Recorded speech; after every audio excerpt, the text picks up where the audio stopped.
You are not even family. You are just a mistake who married into money. The words landed like a slap across a polished mahogany table worth more than most homes. 20 eyes turned toward him, some with pity, most with quiet agreement. And he did not move. You are not even family. You're just a mistake who married into money. The insult came from the head of the table, from a man with silver hair and a voice trained to control rooms. The board members of Halberg Global sat in silence beneath tall windows that overlooked the city skyline.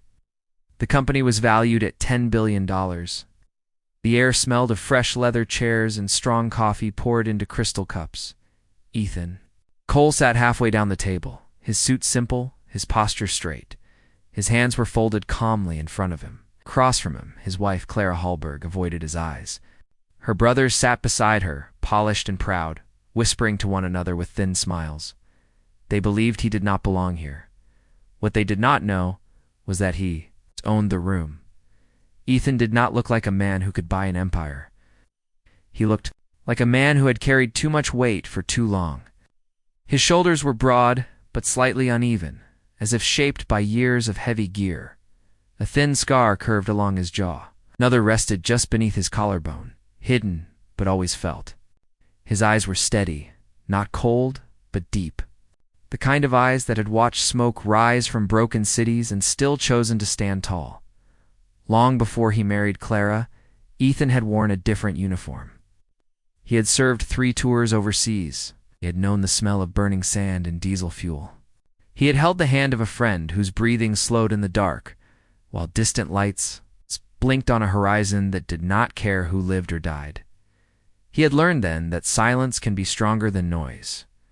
When he returned home, there were no parades waiting for him, just a small apartment and memories that followed him into sleep. He built his life slowly. He started a logistics company from a rented warehouse that smelled of oil and dust. He worked 16-hour days. He remembered how supplies saved lives in places where hope ran thin, and he built his business on one simple rule: deliver what you promise. Protect the people who depend on you. It grew quietly, contract by contract. Year by year, he met Clara. At a charity event, she was bright, kind in private moments, but raised inside wealth that taught her to measure worth in numbers. Her family owned Halberg Global, a massive company with branches in energy, shipping, and finance. Ethan never cared about their money. He cared about her laugh, soft and rare when she forgot to be perfect, but her family never cared about him. They saw the scars, the modest car, the simple watch. They saw a man who did not speak about himself. They mistook quiet for weakness. When Halberg Global began to struggle under poor leadership and risky deals, investors started to circle. The company's value slipped. Behind closed doors, the Halbergs argued about pride, while debt quietly rose like water beneath a sinking ship. Ethan knew. His own analysts brought him the numbers. His company had grown far beyond what the Halbergs imagined. Through smart investments and careful strategy, Ethan had built a private holding firm that now had more strength than old family wealth. When the opportunity came to buy controlling shares of Halberg Global through a quiet acquisition, he made the decision alone, not out of revenge. Not out of pride, but to save what Clara loved before it collapsed. He never told her, not yet. He wanted the deal complete, wanted stability secured before emotions complicated reason. Now he sat in the boardroom as the final documents rested. In a slim folder before him, Clara's father leaned forward, his fingers pressed together. He spoke about restructuring, about finding a buyer worthy of the Halberg name. Then his gaze landed on Ethan again. "You should step out," he said softly but firmly. "This is family business." A few board members shifted uncomfortably. No one spoke. Silence, thick and heavy, wrapped around the room. Ethan felt the familiar calm settle into his chest. It was the same calm he had felt when chaos surrounded him years ago.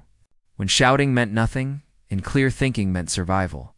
He looked at Clara. For a moment, her eyes flickered with conflict, but she stayed silent. Her brother gave a low laugh. "You married well, Ethan. Just enjoy the ride." The injustice was clean and polished, delivered in tailored suits and soft voices. It was the kind of disrespect that leaves no bruise but cuts deeper.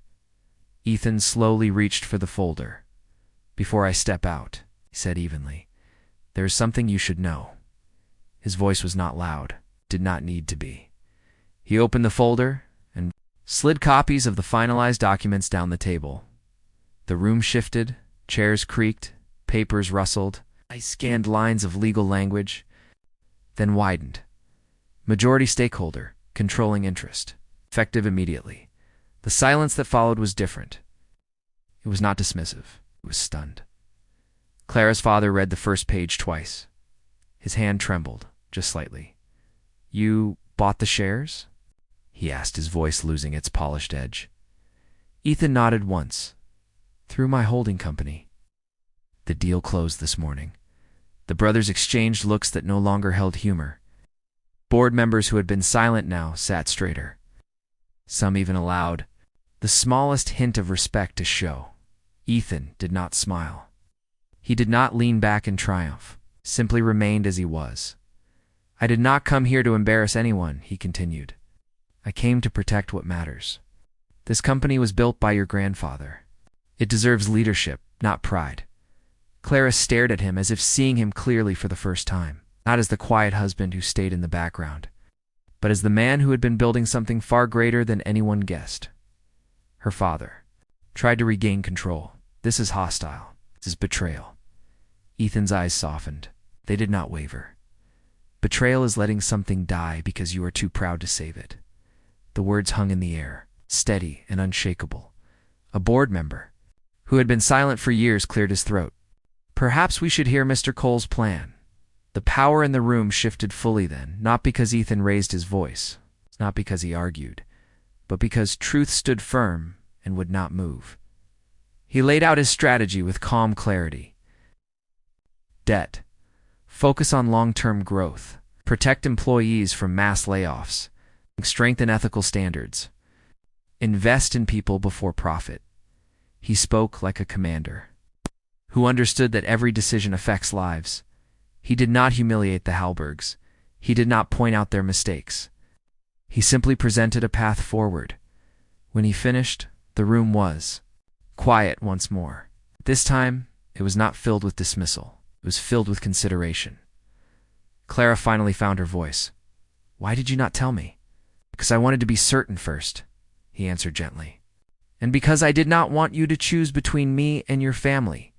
Her eyes filled with tears she tried to hide. Her father leaned back slowly. The pride that once defined him seemed smaller now, not crushed but humbled. "You could have taken control and removed us entirely," he said. "I could have," Ethan agreed. "But strength is not about removing people. It is about lifting them when they forget how to stand." It was not a threat. It was a promise. One by one, board members nodded. A vote was called. Ethan was confirmed as the new chairman. No applause filled the room, no loud celebration, but something deeper happened.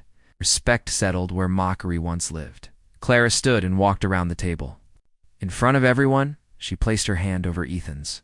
"I am proud of you," she said quietly. The brothers looked down at their papers. Their confidence had drained away, replaced with reflection. Her father rose slowly. For a long moment, he simply looked at the man he had underestimated. Then he extended his hand. "I misjudged you." Ethan accepted the handshake without hesitation. "A man's worth is not measured by where he starts," he said softly. "It is measured by what he carries without complaint." Outside the windows, the city moved, as it always did, unaware that inside one boardroom, his pride had bowed to quiet honor. Employees across the company would never know the insult that had sparked this moment. They would only see the changes in months to come. Fair wages protected, jobs saved, stability restored. Ethan did not seek praise. He did not tell the story of the meeting to friends.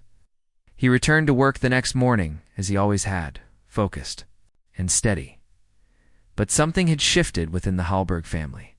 They began to see that true power does not shout. It does not boast, it builds, it protects, it endures. And in that boardroom, where he had once been called a mistake, Ethan Cole proved a quiet truth.